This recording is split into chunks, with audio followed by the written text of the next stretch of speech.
Futures and options on futures trading involve substantial risk and is not a suitable investment for all types of investors. Past results are not necessarily indicative of future results. When I use the word I in this video, it refers to what I teach in my charting course or what I author in my twice daily oral and written updates. Prices shown on charts and quote boards are in real time and take into account all known activity up to this point in time. And if you'd like to read more of this disclaimer, simply hit the pause key on your video player. Good afternoon, all. Ira Epstein of Linn & Associates with your metals market update for this Tuesday, and we're now at May 9th, 2017, getting on to 2:10 p.m. Central Daylight Time. You know, I'm reminded in the stock indices of that old song, and the beat goes on. I'm not a good singer, but Sonny and Cher, you remember that. And the beat is no matter what they do to this market, it doesn't seem to fall. And as that market's going up, it's sucking money out of the metal markets. You got to understand what goes on. The market is looking at a VIX number that hit today 956. When that came out, the head of Goldman Sachs came out and said he's getting very concerned that this VIX number just keeps falling and it shows a complacency on investors. Well, the problem that I think even he has to understand is what's to worry them. The French elections are out of the way. The South Korean elections just went by, and now we have a more liberal in place that is willing to talk to the North, not as staunch as the Ms. Pak was. We've got situations developing in Europe for the election where Ms. Merkel's party is winning. We have Donald Trump attempting to get even more through Congress, and at least there's talk. He got something through the House. Maybe they can get a bill done there. And the U.S. economy keeps rolling on. Add to that, the Fed probably feels comfortable raising interest rates, and that gives the dollar a bid right now. Did that all just change? In a reality, yes, a lot of it just changed. We had the French elections just go by us. We have the South Korean election just go by us. We just finished with a Fed meeting, and now here we are May 9th, and there's an 87.7% chance the Fed will raise interest rates in June at the FOMC meeting, according to the CME Group's Fed Watch page. So it's pretty much a done deal unless something in the economy changes. That doesn't help the metal markets. That's my point. You can even look at the energies. As much as they're down, there's lots of talk that what's going to happen is Russia's into the game, China's entering the game. They've agreed to buy more oil than they need, even though, if you read my report today, they've cut back on their imports of oil. They're going to have to store it. So as we go to the weekly chart on gold, if you knew nothing else about a chart, and if you took the name off of this, the 100-week average comes in at 1208.50. That should be a support zone. Admittedly, you might have thought, as I did, maybe the market would find its support right here at the 18-day average on this pullback, and then you're hoping to see, does it go back? The market said no. It's going to make a reach further, and if that gives ground, maybe you go to 1179. It could absolutely happen, and if that happened, you'd end up for the first time in a while since March with a pattern of a lower low than a previous low. Right now we have the higher high. When we come in, and I hit one button too much, when we hit here on the closing basis, you've gone from 1294 to 1216.10 today. That is where the settlement will be. And you can see how this market is just reaching down and continuing its downtrend. And this pattern stays in place, if you're a technician, until 1236 is taken out. Why?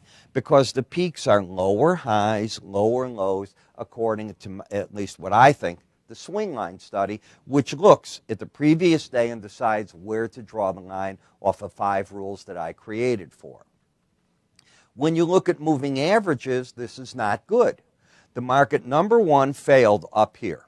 So when we come back, the question was, you were battling at the 200-day moving average of closes. The market then had a big outside day down. In retrospect, this was the killer day.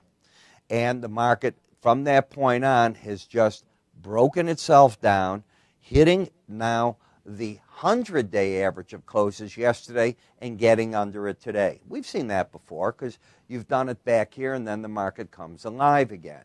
What about Bollinger Bands? Because they're important. Well, today's the first settlement back under the Bollinger Band since it got back over it just a day ago. Whether it can stay there or not, I don't know. Is it under it today? Nah. If you look at I said that wrong. The Bollinger Band's 1214.80, you're just riding it down. That is what I was trying to say. You're under the 100-day average, not the Bollinger Band. Will the market be able to stay there is the question. It also today got itself an embedded reading. So a couple of very bearish things did happen. Number one, you're riding the lower Bollinger Band with an embedded reading. If you take a look, both numbers under 20 today, both yesterday and both the day before. So now, until the red line gets over 20, which would call for a rise back up to whenever it happens, at least a thrust attempt back to the 18-day average of closes, the bears have total control of this market. Where they want to take it, that's anybody's guess right here. What about the gold-silver ratio? Well, since this bearish play began, if you think about it, the silver market has been losing the gold day after day. It began right at the end of March, and it's just continuing. I think they're going to close at around 75.52 today, but right now it's 75.58. Remember, settlements happen 1:30 Eastern time, but the market trades till 5 o'clock Eastern time. When we come to the gold ETF, the market is down and trading. Hit the lower Bollinger Band, is trading slightly over it, but it too is trying to have its embedded reading.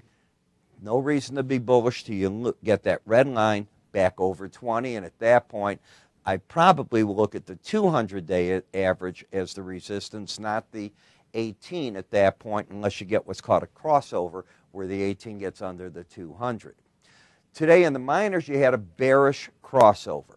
So a bearish crossover occurs when a shorter term average gets under a longer term. In this case, the 18 did get under the 100. Normally that leads to lower lows. Countervailing that, one thing could happen if you lose the embedded reading, which you haven't done. So bears in total control of the whole gold complex. If they want to take this market lower, 2032 could be the next number. Silver market had the bearish crossover today. 18 under the 100. For the gold and silver bulls, this is obviously an ugly time because you got lower highs, lower lows, bearish crossovers, and embedded readings. There's nothing to be bullish on this chart about.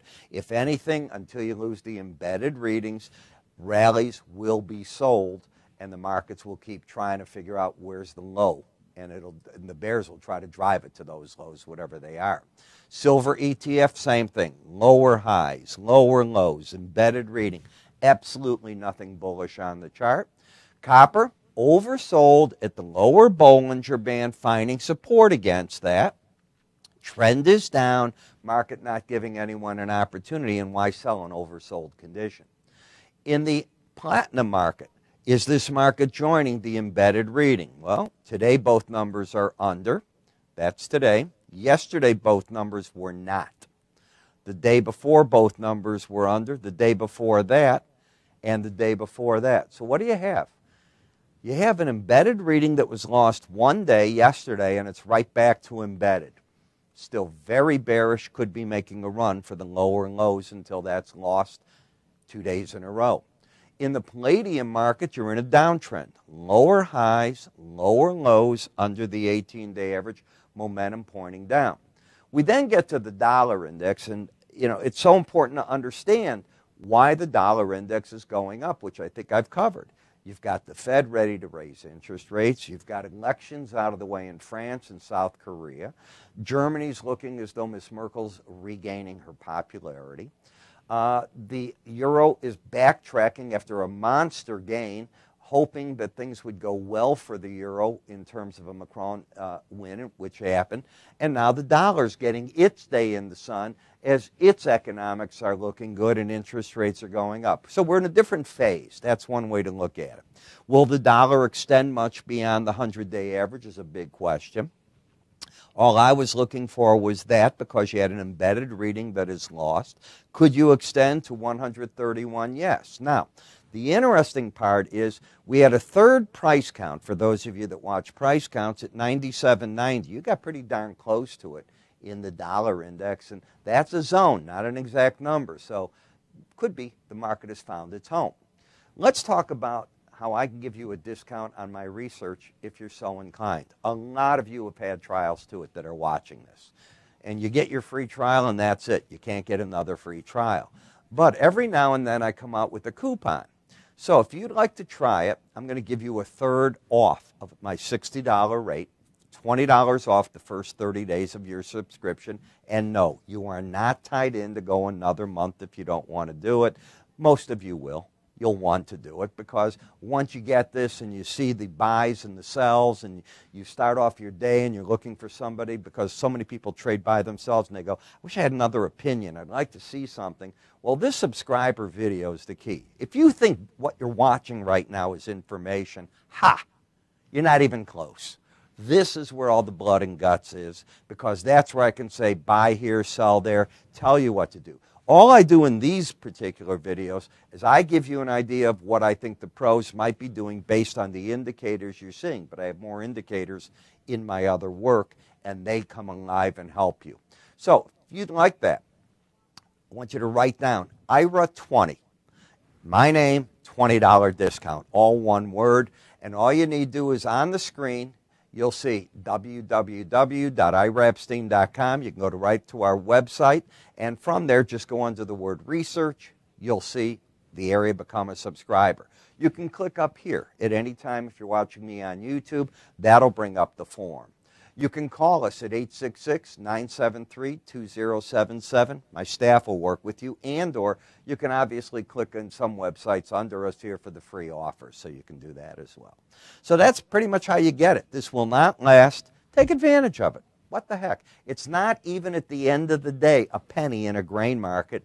Why not take advantage of some of the research? I'm Ira. You have yourself a great trading day, and I'll see you all later in our financial video at the end of the day.